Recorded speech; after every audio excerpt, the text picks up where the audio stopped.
You're about to hear my conversation with our chief fixed income strategist, Dustin Reed. We talk all about the recent CPI numbers out of both the US and Canada, the latest on tariffs. We turn our attention to Europe and what's going on in the portfolio. I hope you enjoy.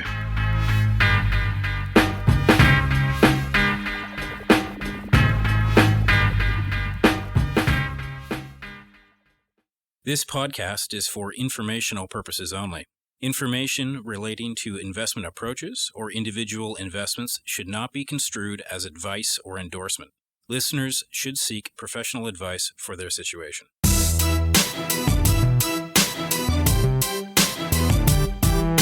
Welcome to Market Exchange, a podcast from Mackenzie Investments. I'm your host, Matthew Schnurr, and I'm back with my regular guest, Dustin Reed. Dustin, welcome back. Hey, Matt. Thanks very much for having me back on. Clearly, a lot going on in the world ever since Trump took power. We've all been drinking from a fire hose. But I actually want to start the conversation with something a little bit more traditional, something that we have typically talked about, which is the inflation numbers that have recently come out. And maybe starting with Canada. Yesterday, we had a CPI number come out. Headline was a little bit hotter than expected. Core also a little bit hotter. What's your view on the inflation number and what should we take away? Yeah, for sure. I think the Canada domestic situation is obviously very interesting, not only obviously given the news flow coming from the US, but also just the general macro kind of grind that's happening here. And obviously we have the overlay of the election here at some point this year, presumably. So there's a lot to follow, even just Canada macro. I think on the Canadian inflation side, the market was a little bit concerned with the numbers yesterday, particularly the core indices, the two that the bank focuses on the most, trim and median, both core indices, which moved higher, a little bit higher than the market had expected. Headline was relatively in line, although moved up versus the previous month. We got January data, so a little bit higher versus the December data, but the market definitely focused on core moving, well above 2.5% for both the core trim and core median. You can always, or almost always, slice these things a few different ways and almost get the stats to read whatever kind of narrative you want to project. I always try to make sure I don't do that, and I always try to make sure that when I'm reading other people's commentaries, I'm kind of understanding the entire picture. When you look at, for example, maybe a 3-month moving average, the two core indices slowed a fair bit from around 3.5 on average to around 3%, which is still a high number, but obviously it came off a fair bit. So you can kind of look at these things on a bit more of a run rate as opposed to a single month point estimate and take it away. But when you look at other things like regular old core CPI in the textbook, less food and energy, or you look at the bank's preferred core CPI metric before the pandemic, CPI X8, or you look at this kind of famous headline, less mortgage interest costs level, those are all still indicating that inflation in Canada is relatively tame. And so that seems to suggest that the bank, might have a little bit more room to cut rates here. But I think the details from yesterday's CPI report, I'm noticing in the market, both written and actual pricing, that people are starting to think that the big move in slowing inflation is over or close to over, unless there's something really odd or unforeseen that happens in the economy or global economy or domestic economy, or otherwise. And so the market's starting to price that a little bit. So what you saw was market going from maybe 55% probability of a March cut from the Bank of Canada, 25 basis points, to maybe 40%, 35-40%. So it's kind of bouncing around there a little bit. And most people are focused on the core aspect of that as opposed to the headline. I think that might be a little bit aggressive here. I mean, I have a lot of sympathy for the view, and I think that that's fair. But I didn't take as much dovishness, as it were, away from the CPI data that maybe others did. But I do think that we're coming up obviously to the March meeting, which is important. It will not be a forecast meeting for the bank. And then we'll have the April meeting for the bank, which is a forecast meeting. And the April meeting is always a little interesting because it's usually the meeting where the bank makes any adjustments to where it thinks the neutral rate of interest, and particularly for the bank, it's a range where that range should be. And there's some discussion that because the US rate has been moving higher, our Right. star as it is, as it were, over the last year or so, that the bank might move its neutral range higher as well. Recall last year in 24, it did do that by 25 basis points. So it moved it from 2 to 3% a range to 2.25, 3.25 range, which you and I have been talking about a lot over the last year or so.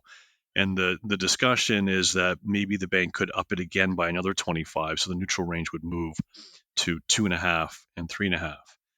And I go through all that because then it gets a bit interesting. So my view for a long time is that the bank would want to, I'm using the term perch purposely, kind of want to be at or perch maybe at the bottom end or close to the bottom end of the range of its expected neutral range in case there's some issues around tariffs, and the bank needs to do something.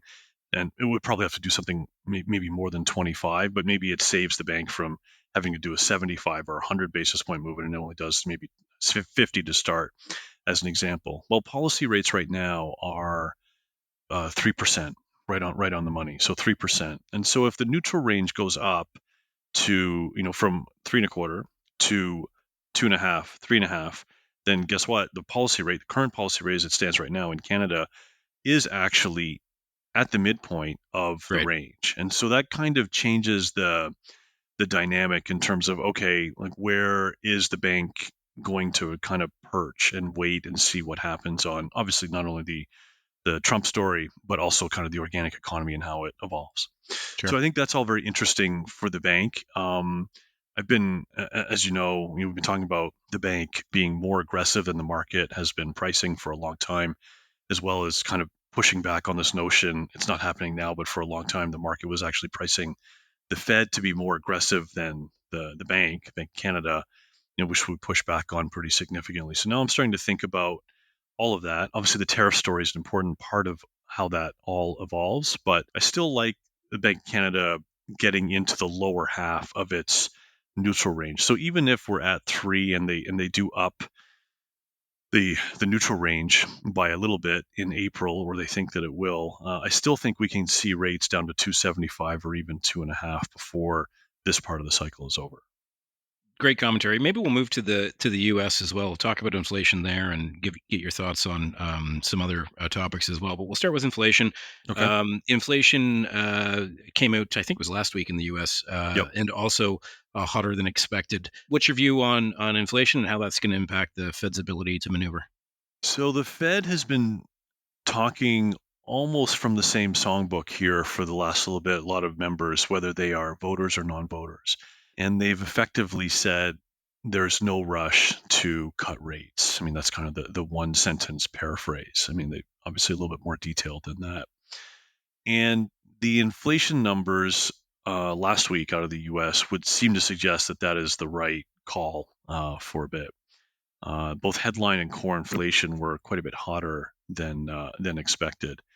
And again, this would be January data that we received in February. In the last few years, partially probably because of the pandemic, some of these inflation prints and other data series that we get early in the year in Q1 have been quite volatile and whippy, particularly the January data. Um, I recall last year, even going back to late 23, we had a very weak inflation set in the very later stages of 2023. People thought, okay, here we go. That's going to do 150, 175 basis points in terms of cuts in 2024.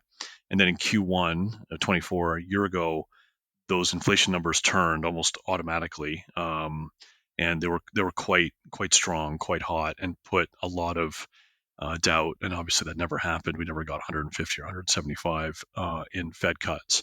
And so, obviously, here we go after the turn, and we're getting the January data now for 2025. People are interested in how the seasonal adjustment will work for the inflation data.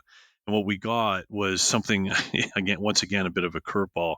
The inflation data, the headline data out of the US was obviously quite hot, but when you actually took out the seasonal adjustment factor, the non-seasonally adjusted data was actually even higher. which Right. I would not have expected. Not that I'm focusing as an economist anymore on these things and getting really into the granular, but I would have expected the seasonal adjustment to boost the non-seasonal adjustment higher. In fact, it was the opposite. So again, this January data continues to confound, those of us that are watching this, either exceptionally closely or somewhat closely. But all that to say that clearly inflation here is a little hotter than where the Fed would like it. Although I would say when you take the sum total of the CPI data and the PPI data, which is obviously intermediate goods and services prices, that the PCE data, the core PCE data, which the Fed mostly focuses on, at least in terms of the pecking order, probably not as severe as the CPI headline numbers would suggest. So, I don't think we're going to see a huge core PCE print for January when we get it at the end of this month. I think on the 28th. But I do think it does help to solidify and underscore that the Fed is likely on hold here, I would say at least through the first half of the year.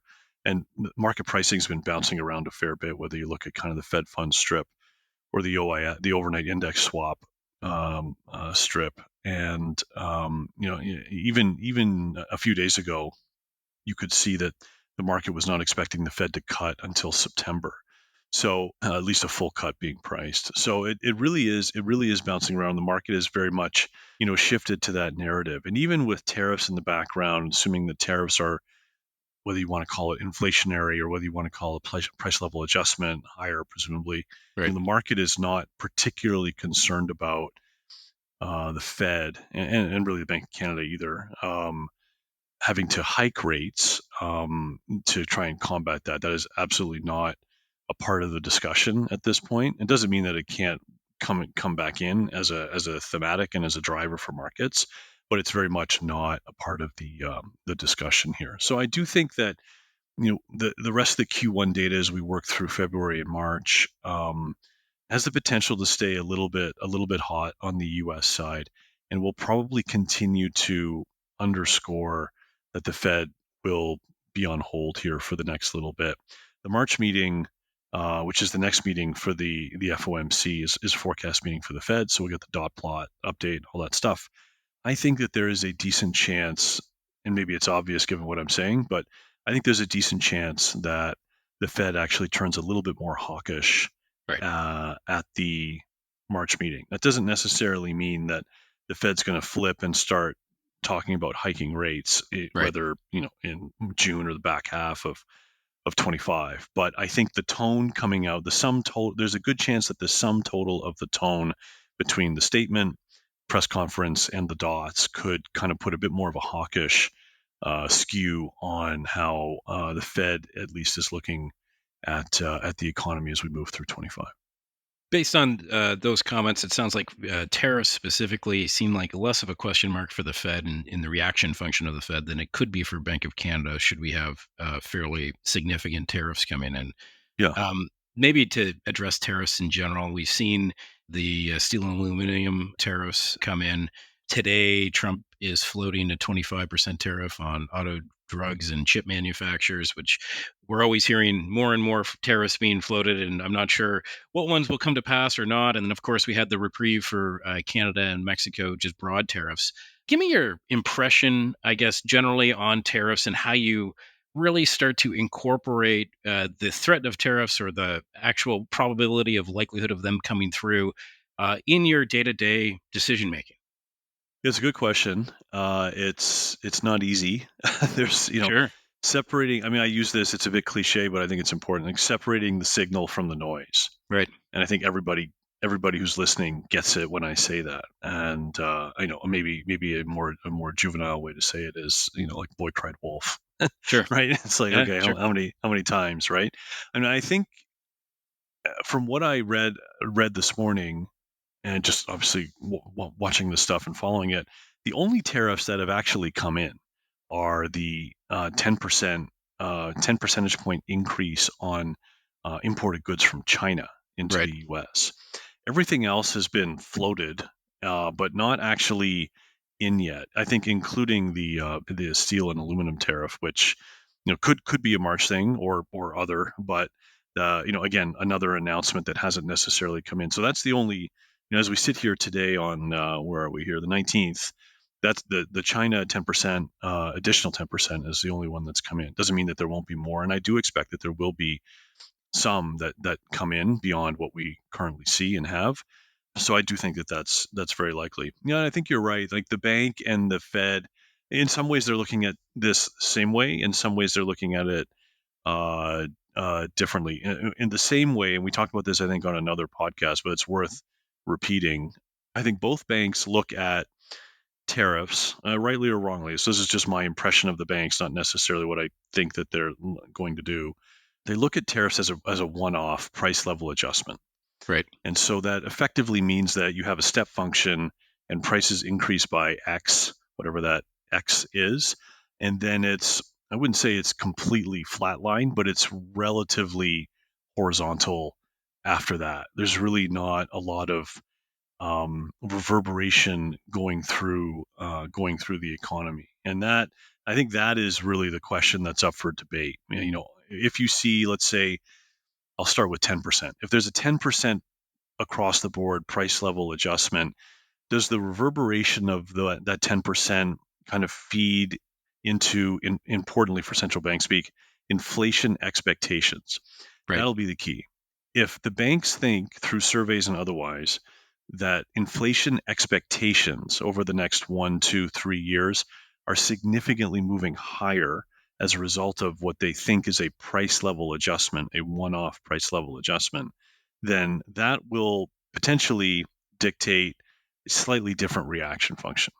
If the banks do not detect that inflation expectations, let's say medium term inflation expectations, have materially moved, and then that probably means a different set of reaction functions. So I think both banks look at it the same way. Where I think they're a little bit different is that I think, and it's obvious, I'm sure, to everybody listening, U.S. economy is doing very well, no Right. problem, really. Sure. And Canadian economy, it's not awful by any stretch, but clearly has a few more wiggles. The consumer is not as strong. We're in the middle of the housing market reset. There's the immigration story that's slowing down. A number of things kind of within the labor side. The unemployment rate here is obviously quite a bit higher than it is in the U.S. So the impact of like dollar for dollar tariffs, one would think, because of where the starting point is for both economies, is probably more significant in a negative fashion for Canada than it is in the U.S. Like I'm not saying anything that people don't know already. So that's where the reaction functions I think are potentially a little bit different between here with the Bank of Canada and in the U.S. obviously with the Fed. I mean, my view on tariffs here, I mean, it is tricky, but I do think we will see additional tariffs, and I actually think we'll see them come in. And the ones I think that'll come in will be the 10% universal tariffs with some carve outs to be sure. And maybe that's Canadian energy, maybe it's autos, despite the announcement today. Sure. It could be a bunch of things.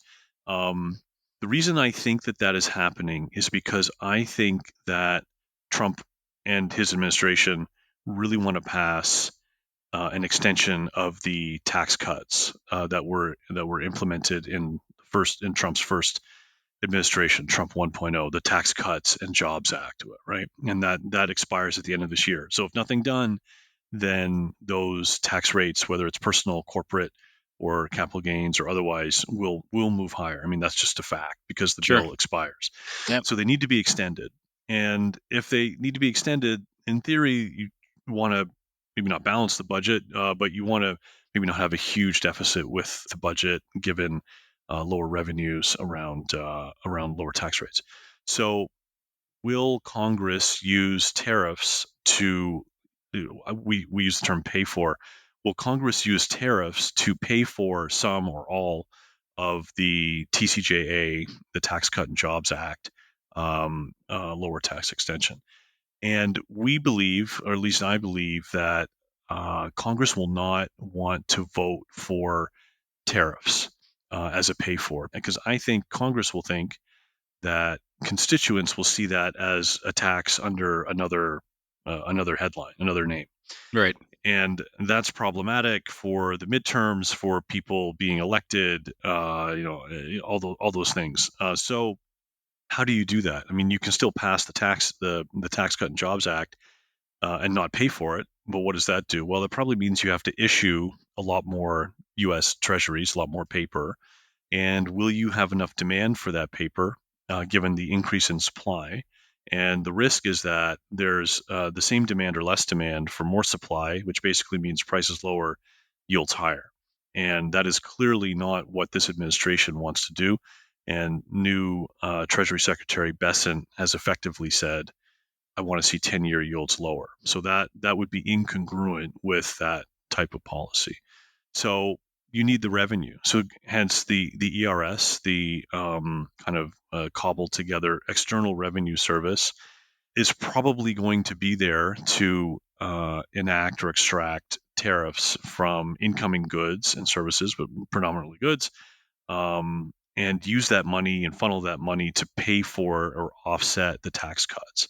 And Trump has also said that he wants to try and fundamentally amend or change the tax system, where I think he wants to have less revenues coming in from, call it taxes, whether it's personal capital gains or business, and have more revenues coming in from tariffs. So basically, less money from earned income, let's just put it simply, in businesses, and more from foreign firms. Right. Whether that logic in theory holds up, I'm not going to necessarily get into the details of that, because that's, I don't think that, I mean, I don't want to say it's not important, but this is the way I think they're looking at it, and this is the way I think they're and going to enact policy based on these things. And this is what it means for, this is what I think it means for markets. That's what's really most important here for investors. So I think all of that is very important. So I do think we will see additional taxes come through via that channel, and there could be some carve outs. But this idea that, well, there's been a lot of noise, not a lot has happened, and the market's starting to price out a tariff premium, which I would agree with. I would be careful here, because I think that ultimately they need the revenues to enact the policy that they want to do, which the Tax Cut and Jobs Act is the cornerstone, I would say, of maybe the 4 years, and at least domestically, and Right. and definitely the first year. So the alternative is tariffs in Congress may not pass, even with Republicans in both chambers, or you issue debt. And I do not think that this administration wants to issue a ton of new paper. So I'm still thinking that we're going to see some tariffs. I don't think it's 25 across the board for Canada, but I do think that 10 universal is very likely. And that's of course important, because if everybody gets tariffed at 10%, then it's a bit of a relative game, right? Happens Sure. to Japan, happens to Germany, happens to Mexico. Well, maybe not Mexico, but it happens to, Colombia, happens to whoever. It is a bit of a relative game. So it's not as quote unquote bad as maybe kind of just being singled out and having 25 across the board. Well, obviously, something that we'll continue to track during these conversations, and I'm sure there'll be plenty to talk about. I want to turn my attention just before we end here to Europe. We've seen European equities really come off and have a really strong start to the year. There's obviously talks about settlement for the war in Ukraine. A bit unorthodox, but I'm curious on the market response and what you think is priced in, and just general views on Europe. I think the Europe story is really interesting, and it will be interesting for 2025. Obviously, sitting on fixed income team, focus on a little bit more on kind of the rates and FX side. But yeah, absolutely. I mean, the German stock market, despite having not exactly a great end to 2024, has done relatively well this year, which is surprising for to many people. I think I think there's a number of things that are really important for Europe here. The first, and maybe not in any particular order, is where's the ECB? Where is the European Central Bank on all of this? And they seem to be ready to provide a significant amount of accommodation and take rates down to at least 2%, maybe even below 2%. I think that's pretty constructive for risk assets, and probably one of the reasons why you're seeing some European equity markets outperform globally, even outperform U.S. markets, which are obviously quite techy and growthy. Sure. Which is pretty, which is obviously quite important. I do think also that the tariff story, like Europe, will not completely escape the tariff story. I think you and I have talked about this a couple of times, but I was very surprised that we did not see a lot of commentary around tariffs on particularly European autos, but European anything going into the U.S. After Labor Day last year in 24 as part of the ramp up to the election or maybe immediately after the election. There was really not a lot of discussion around that. I think that has turned significantly here, and maybe obviously to a lot of people that are listening to this over the last 2, 3, 4 weeks. Been a lot more discussion since Trump's come in about a month ago around European tariffs, and I think that people in Europe are really scrambling over that. I've heard that some people, like it's very 50-50. Some people are thinking that it's absolutely going to happen, and some people are not concerned about that happening whatsoever. Kind of back to the signal versus noise comment. But in some ways, I think Trump wants to penalize, for lack of a better term, the Europeans maybe almost as much or just as much as the Chinese. And Trump does not think that VAT taxes are fair.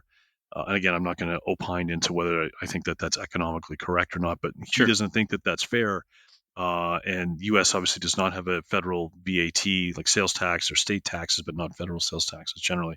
So it's not fair. It's apples and oranges, and our goods, U.S. goods, are not being, are not properly priced in Europe. We can't sell, so we need to rectify the situation. We need to equate, make this more equitable. So I think Trump believes that. I think the people around him, generally not all, but also believe that. And so this risk, kind of beyond the 10% universal tariff I was talking about here, I think there is outstanding risk for tariffs on European exported goods, imported as it were, to the U.S. And I would not be surprised to see that happening over the next little bit.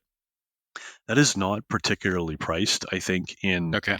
in rates markets, European rates markets, whether you look at kind of the benchmark curve, German curve, or even in euro, even euro dollar. I think if we see something like that, we could see euro dollar take another look at 102 or 101 or even parity with the U.S. dollar relatively quickly. The market was quite positioned long dollars for a while, and it's kind of backed off a little bit. But I think there's enough open positioning now, and that would be significant enough news that we could see a big move. And then I think the European curve could move significantly lower, particularly the front end of the curve, because the market really is only pricing the bottom end, kind of harking back to the Canada discussion from earlier in our chat. The market's really only pricing the ECB curve to go, or the ECB rate to go to the bottom end of neutral, or what the ECB thinks is neutral. But if there's a significant tariff war happening, Sure. it probably needs to get into what the ECB at least perceives to be what I would call accommodative territory, and the market is just not completely priced for that. So I think that is, I think that's important, and obviously equities, relatively high beta asset class.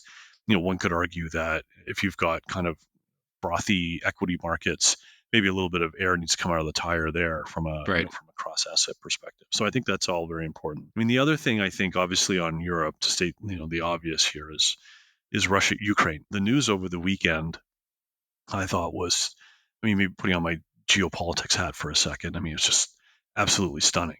I mean, Vance, Vice President, Yeah. U.S. Vice President Vance, going to the Munich Security Conference and basically lambasting the Europeans on, what he viewed as their own policies and failure thereof, which was a thing. And then obviously there's been these bilateral meetings between U.S. and Russia at a very senior level, right at a Secretary of State level, cabinet level, in Saudi Arabia, hosted by MBS, Right.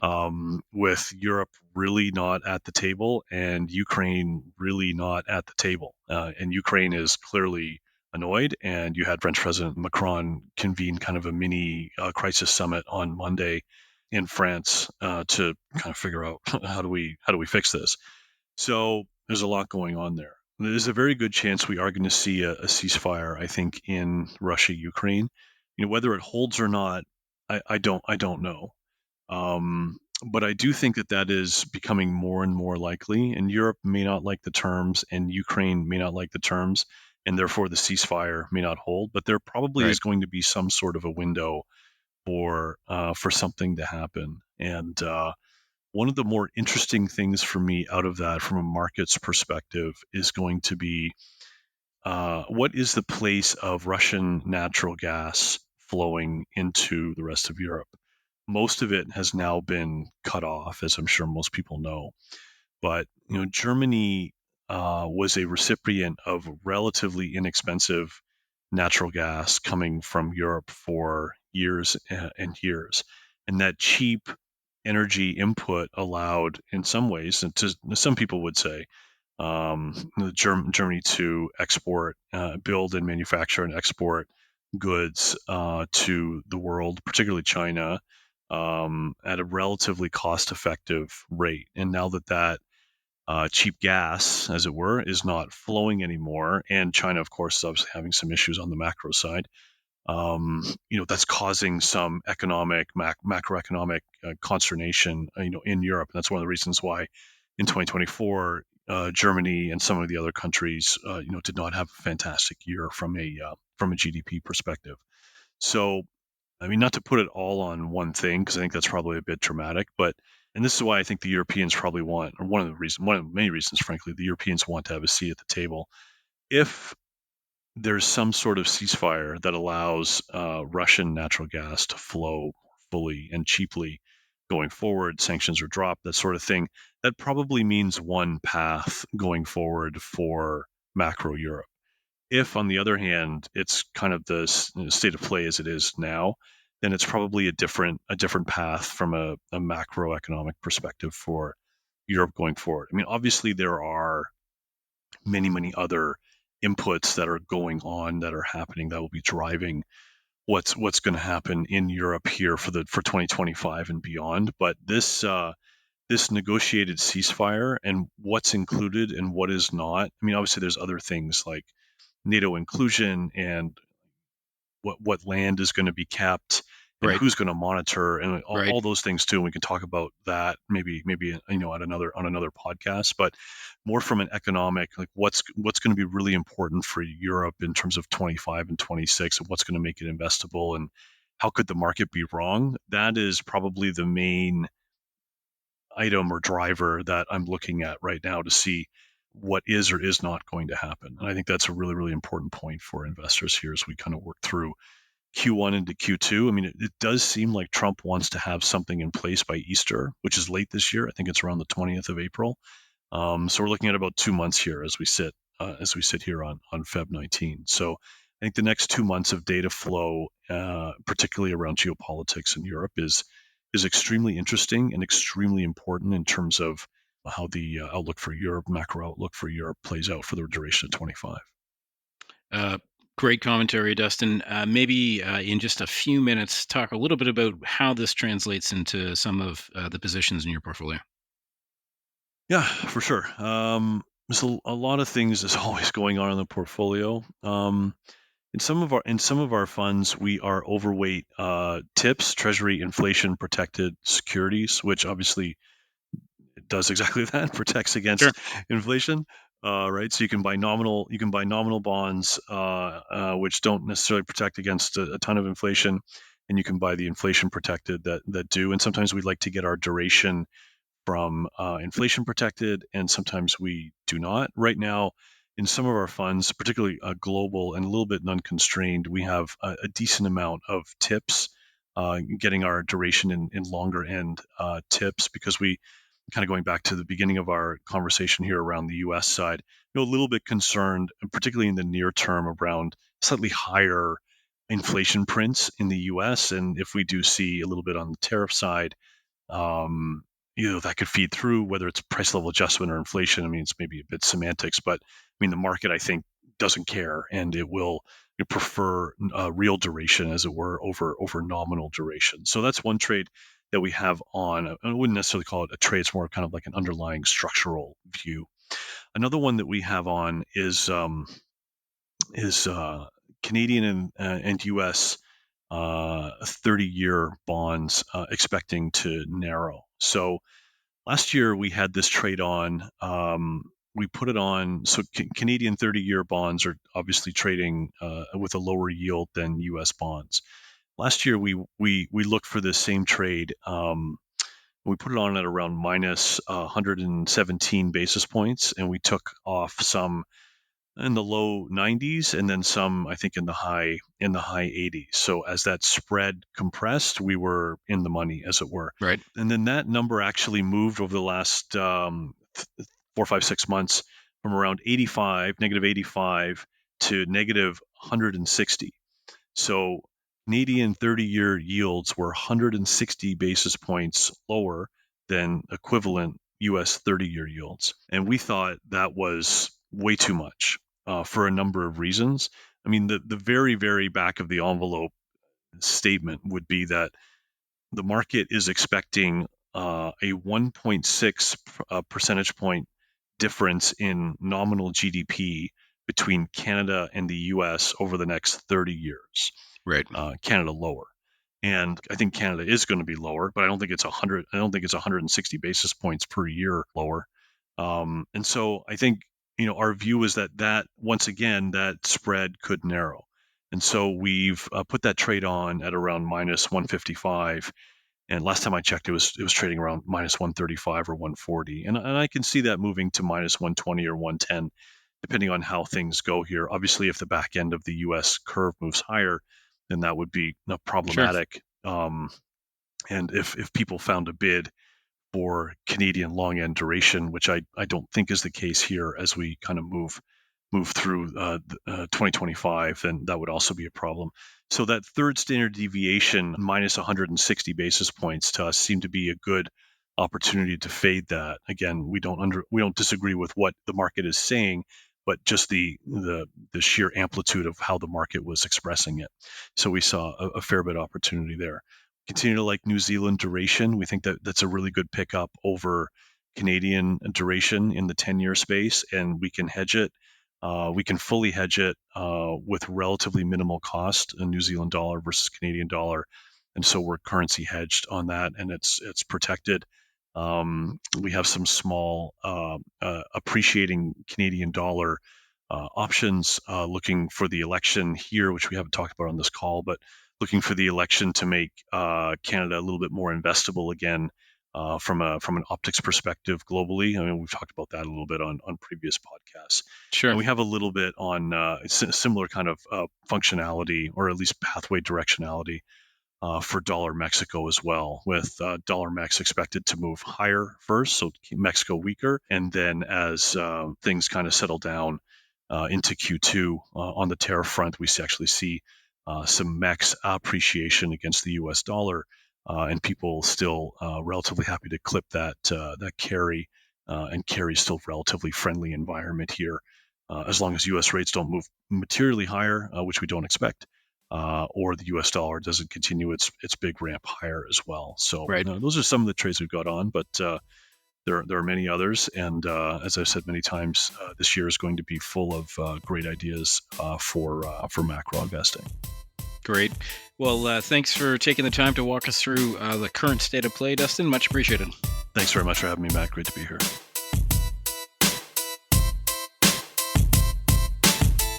The content of this podcast, including facts, views, opinions, and recommendations, is not to be used or construed as investment advice and is not an offer or an invitation to buy or sell any security. The content of this podcast should not be relied upon for any purposes, and Mackenzie Financial Corporation is not responsible for any reliance upon it. This podcast includes forward-looking information that reflects our current expectations or forecasts of future events. Forward-looking information is subject to risks, uncertainties, and assumptions that could cause actual results to differ materially from those expressed herein. Our views are subject to change based on market conditions. Commissions, trailing commissions, management fees, and expenses may be associated with mutual fund investments. Please read the fund facts and prospectus before investing. The indicated rates of returns are historical annual compounded total returns, including changes to unit values and reinvestment of all dividends or distributions, and does not take into account sales, redemptions, distribution, or optional charges or income taxes payable by any security holder that would have reduced returns.